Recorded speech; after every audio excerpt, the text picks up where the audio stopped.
स्वयंपाक करायचा कंटाळा आलेला आहे आणि पोट भरेल असं काहीतरी बनवायचं आहे, ते पण झटपट बनेल असं. तर त्यासाठी आज आपण बनवूया व्हेज पुलाव. व्हेज पुलाव बनवण्यासाठी कुकर घेऊ आपण. कुकरमध्ये तेल ठेवू. तेलामध्ये त्याच्यामध्ये एक कांदा बारीक कट केला कांदा टाकल्यानंतर त्याच्यामध्ये हिरवी मिरची कट करून टाकूया. थोडेसे आपले गरम मसाले म्हणजे तमालपत्र, दालचिनी आणि फूल वगैरे दगडफूल ते टाकूया. त्याच्यानंतर थोडं मीठ, हळद, आपलं चवीपुरतं तिखट म्हणजे 2 चम्मच तिखट, गरम मसाला, धनेपूड हे सगळं टाकायचं आणि व्यवस्थित मिक्स करून घ्यायचं. नंतर त्यात टोमॅटो टाकायचा, थोडं होऊ द्यायचा आणि नंतर जी सोयाबीन वडी आहे ती भिजत ठेवलेली होती ती पिळून टाकायची याच्यामध्ये.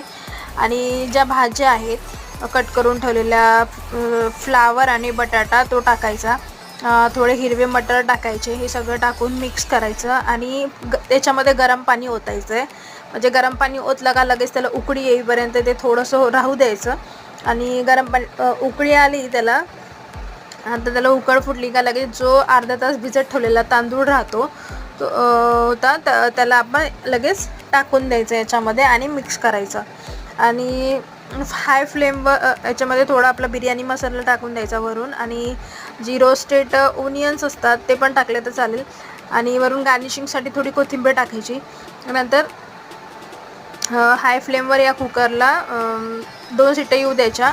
हाय फ्लेमला 2 येऊ द्यायच्या आणि स्लोवरती 1 शिट्टी होऊ द्यायची. म्हणजे 3 शिट्ट्या झाल्या की लगेच व्हेज पुलाव रेडी होतं. एकदम झटपट 10 मिनटात होणारा असा व्हेज पुलाव आहे. आणि नंतर सर्व करायचा गरमागरम पापड, काकडे, कांद्यासोबत खायचा. गरमागरम व्हेज पुलाव हा आपला रेडी झालेला आहे. रेसिपी बनवूनही बघा, खाऊन बघा आणि आवडल्यास नक्की सांगा. थँक्यू आणि सबस्क्राईब करायला विसरू नका बरं का.